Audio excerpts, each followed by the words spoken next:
Hi, everybody. My name is Keenan Hartert. I'm a biology professor at Minnesota State University, Mankato. I research cancer and biology education, and today I'm going to show you in Prism how to perform a sample size and power analysis. This is one of the new features with the new Prism setup. So, main stuff that we're going to cover today is going to be how to determine sample size, investigate relationships between sample size, power, effect size, and access these tools in Prism Cloud. And as you can probably tell from the screen share right here, we're actually outside of the program.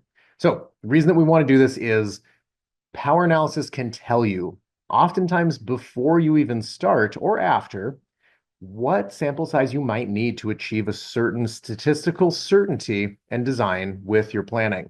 So getting off the bat right here, if you load Prism, to the left, there is now going to be on the application, there's going to be an option to say begin power analysis. It's going to take you to this sheet right here, and this is actually going to be online. So let's start analysis right here. It's going to first ask, like, what kind of experiment are you going to do? All right, let's start easy enough. A t-test seems fine. Unpaired t-test, that seems good. I'm actually going to start with, I'm going to specify some parameters. You actually technically don't need to do this if you are being a more hypothetical setup, but I actually do have some data that I'm going to pull here. So instead of saying the effect size is basically 0.6 standard devs away in terms of means from group A to group B, like that's the separation that they have, I'm going to say I'm going to let an entry build from individual values.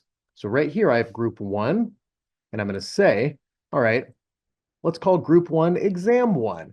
Here is my original average of that exam. Let's look at exam 2, or sorry, this is actually exam 3 right here. So this is the final. Oops. In this case, I'm also going to have a setup for standard deviations. So for exam 1, it was about 15% or so. And then exam 3, which is the final, going to be about 15 and a half. So really close, to be honest. So as you can tell, this is actually going down. That's how many standard devs were basically between, because that's what essentially what a effect size is. The reason that it's standardized is that we have a standard dev for each group. We have the separation, and this is saying, all right, how many of those standard devs essentially are between? So everything else should be all set up. We got a paired t-test right here. Let's go ahead and check this out. So first off, you do want a two-tailed t-test because remember how the histogram goes up? Being two-tailed is the safest way because you are allowing group A or group B to be higher or lower than each other. One-tailed is unidirectional.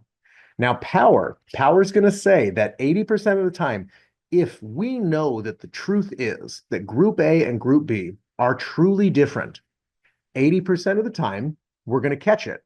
And we're going to make the right call that these are significant and we accept the alternate hypothesis and reject the null. But that means that about 20% of the time, we're actually going to miss a true significant result. That said, 0.8 is pretty common, but I'll show you what happens when you crank this up to a higher number. Let's calculate our sample size right here. So in this case, here's what we got here, two-tailed. Here's all my stats over here. This is what this is saying. That basically with the difference that we already have right here and the standard devs, we only actually need 39 per group of these. Should we, like, let's say we are rerunning this essentially, or we are like thinking of doing this. I had real data in this case, but as you can tell right here, that's going to achieve 80% power for us. Excellent. But let's try something that kind of helps us sanity check this. So let's go back here and say effect size. So we got effect size. Let's actually do significance. I'm going to say, hey, you know what? I actually need to be, I don't know if this is going to be, I need to be 99. If this is a true difference, I need to be 99% sure that I catch the real thing. Now let's do this. Now, even with my really big difference in means that I already have, look at that. It went from about 39 to about 90 now. Big difference. But look at that achieved power right there that we're saying.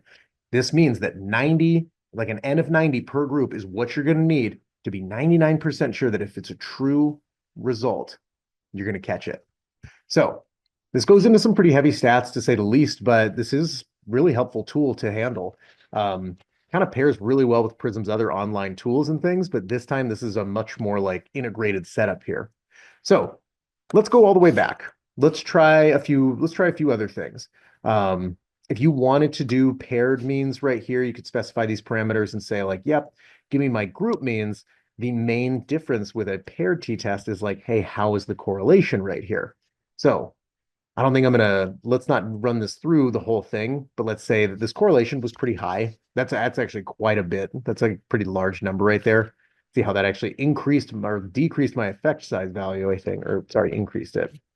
And so see how when things correlate more, we're saying that the effect size is larger, that per standard dev of units, that number gets larger. And we're saying this is a more likely than not significant data set.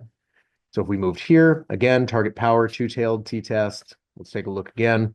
In this case, with that large separation and that really high correlation already, we only need 24 in this group per group to achieve this power and these needs right here.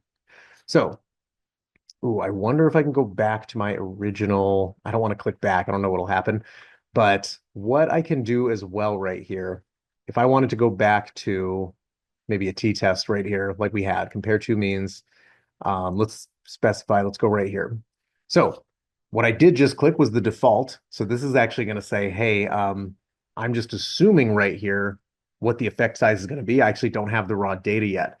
But if my guess is that it's 0.8 of a standard dev away from each other, and I want, or why don't we do 0.85 right there so we keep it good. See, it's going to update live right here, so that's nice.